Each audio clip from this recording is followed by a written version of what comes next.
Oi, gente! Estamos aqui para mais uma gravação do podcast do Lado da Lá. Então é muito importante que você ative o sininho para não perder nenhum episódio. Curta, compartilhe, manda para amiga, para tia, para todo mundo, para que esse projeto venha crescer, o nome de Deus venha ser glorificado e a gente possa alcançar muitas almas para Jesus.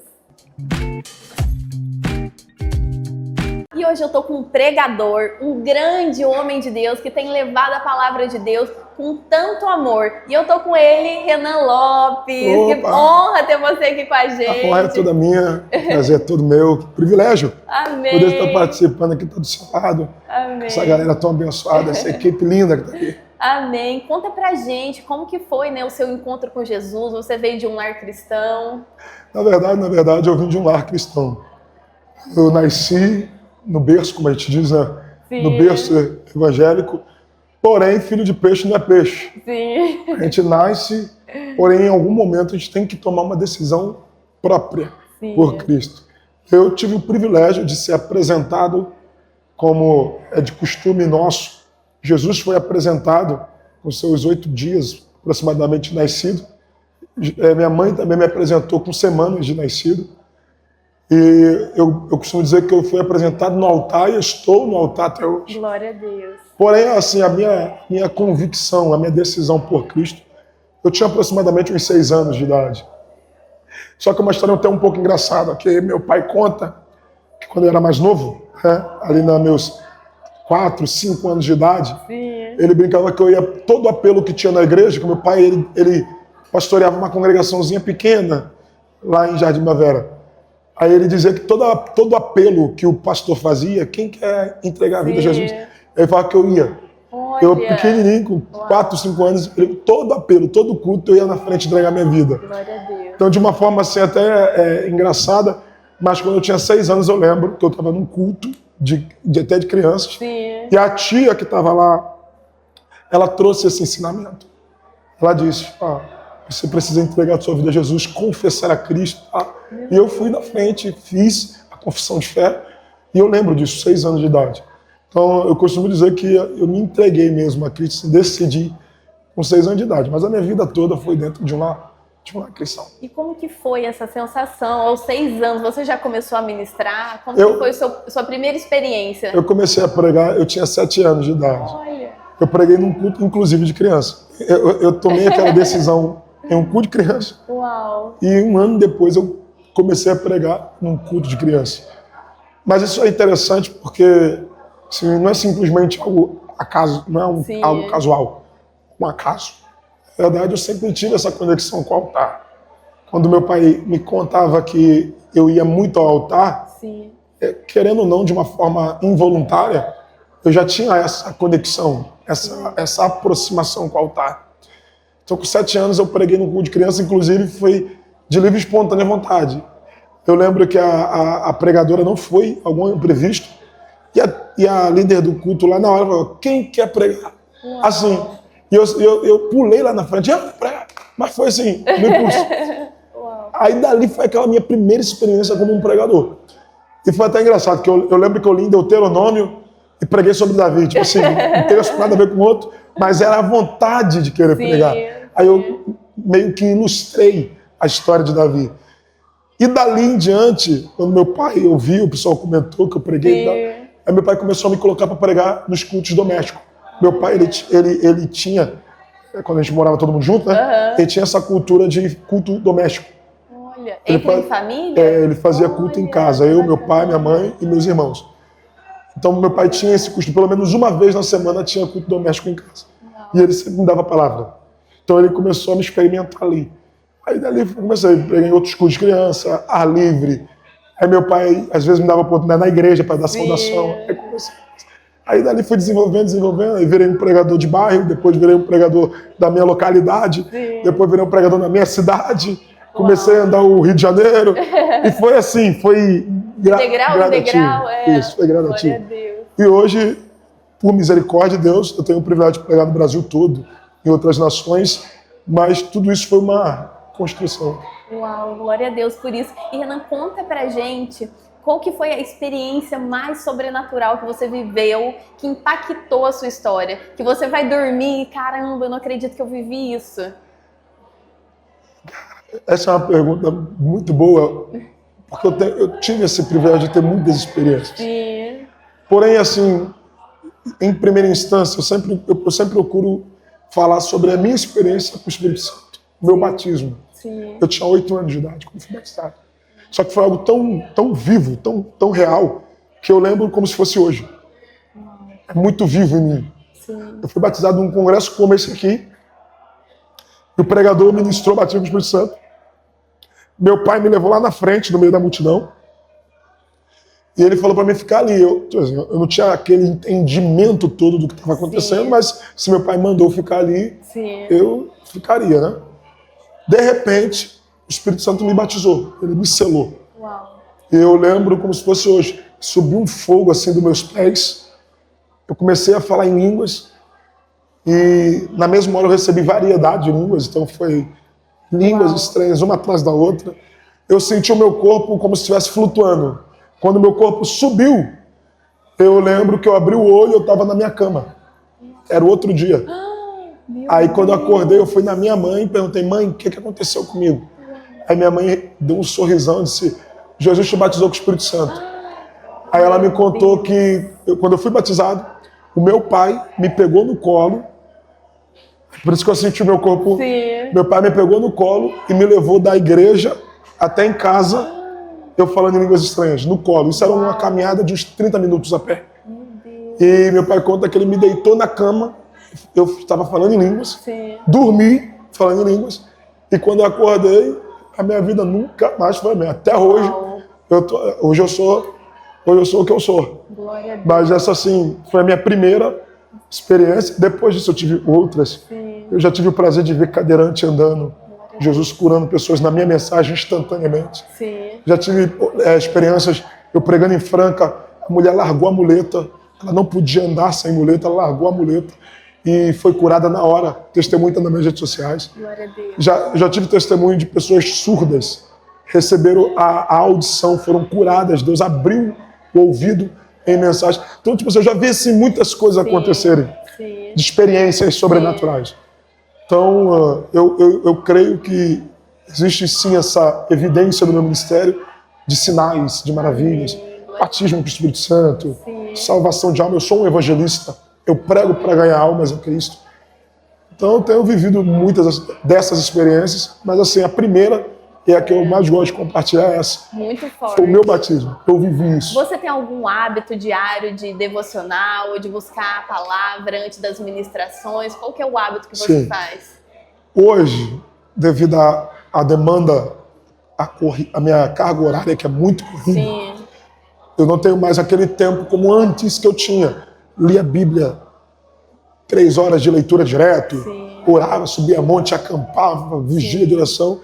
Hoje a gente tenta, né, devido à nossa coerência, a gente tenta organizar os nossos compromissos. Porém, depois, claro, um tempo de estudo, preparação e tantas outras coisas, hoje eu tenho um hábito de quê? Eu vivo em constante oração. Como é isso? Às vezes a pessoa pensa que falar com Deus é só você dobrar o joelho em um canto e tirar aquele momento para que alguém veja que você está tendo. Eu não. Eu costumo viver constantemente orando. Por exemplo, eu estou no carro, as pessoas estão, eu estou de olho aberto, mas eu estou na minha mente falando com Deus. Senhor, isso.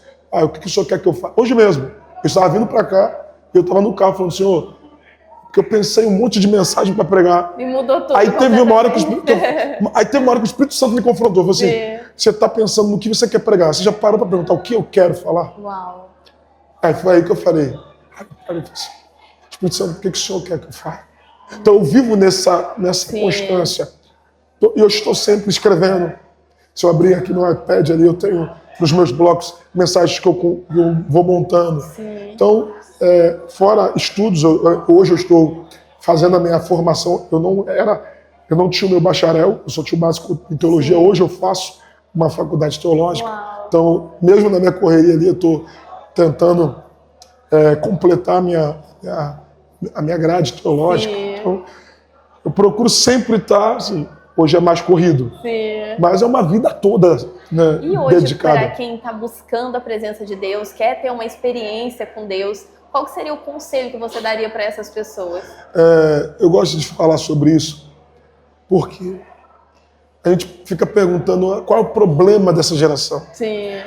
Eu não sei, obviamente a senhora deve saber disso. Hoje nós temos um índice e uma estatística muito grande de jovens, adolescentes e crianças com problemas emocionais. Verdade. Estourou hoje na nossa, principalmente nessa era digital. Hoje, por exemplo, cada dia nasce um diagnóstico novo de um problema comportamental de uma criança, de um adolescente, problemas emocionais. Esses meses atrás, eu tive 2 casos seguidos na mesma semana de adolescente de 14 anos querendo se suicidar. Meu Deus. Então, quando eu vejo essa problemática na nossa geração, eu orando, pesquisando, estudando, o Espírito Santo ministrou isso no meu coração. A necessidade dessa geração é ser cheia do Espírito Santo. O que falta, hoje nós temos estudos avançados, tecnologia avançada, ciência avançada, medicina avançada. Hoje nós temos acesso ao conhecimento, à informação através das redes sociais, da internet. Porém, o que a nossa geração precisa é ser cheio do Espírito Santo. Eu digo por quê? Porque o homem, dentro de sua natureza, ele tem uma ausência, ele tem uma necessidade de ser preenchido pelo Espírito de Deus. Todo ser humano ele tem um vazio dentro de si, do tamanho de Deus, que só o Espírito Santo de Deus pode preencher. Então o homem ele pode buscar tudo, ele pode ter tudo, conquistar tudo, mas se ele não tiver a presença do Espírito Santo, ele está vazio, ele está incompleto. Então, isso tem sido corriqueiro, essa pergunta. Como fazer? O que fazer? Então, eu digo a galera o seguinte, existem 2 formas de você ter um relacionamento com Deus. Através da oração e através da palavra de Deus. A palavra de Deus é a forma mais eficaz de Deus falar com você. E a oração é a forma mais eficaz de você falar com Deus. Então, toda essa comunicação, seja Deus pela sua palavra ou nós pela oração, essa comunicação gera intimidade. Intimidade é fruto de relacionamento. Então, quando a nossa geração se pergunta o que fazer, o primeiro passo é buscar a Deus através da sua palavra e através de uma vida de oração. Acredito que esse é o passo inicial para você obter de Deus uma experiência e se encher da presença de Deus. Pastor Renan, conta pra gente, tem muitas pessoas que mandam de dúvidas, como fazer o jejum corretamente? O jejum você acaba se abdicando de alguma coisa. Eu tenho o padrão do jejum, eu gosto muito do modelo de jejum através da Bíblia. Por exemplo, Jesus. No deserto, Jesus jejuou 40 dias. Só que esse jejum foi de alimento. Porque Jesus está no deserto, ele não teria como ficar 40 dias sem comer e beber. Então Jesus ele abriu mão do alimento durante 40 dias. E por quê? Ele enfrentou um processo de tentação do próprio diabo no deserto. Então eu digo o seguinte, o jejum não é uma forma para você ter intimidade com Deus. As pessoas têm esse equívoco. A pessoa acha que jejuar lhe torna íntimo de Deus. Não. O que te torna íntimo de Deus é a comunicação com Ele. Oração, leitura da palavra, uma vida voltada a Deus. O jejum, ele serve para nos dar autocontrole. Uau, muito forte isso. Domínio próprio. Porque se eu consigo, exemplo, eu gosto de Coca-Cola. Tem gente que é viciado em Coca-Cola. Outros, viciado em café. Tem gente que se não tomar o café no dia, passa mal, é dor de cabeça. Isso é uma dependência. Então se a pessoa... Não, é claro que existem vários tipos de jejum. Para quando a pessoa está se abstendo de algo que ela necessita, é algo que ela é quase que uma dependência, o que ela está dizendo para o seu corpo? Não é o meu corpo quem tem domínio em mim. Sou eu que tenho domínio sobre o meu corpo. Então acredito que o jejum, seja ele, como Jesus fez, de alimento, seja o jejum de Daniel, 21 dias, ou só legume e água. Porque na Bíblia você encontra vários tipos de jejum.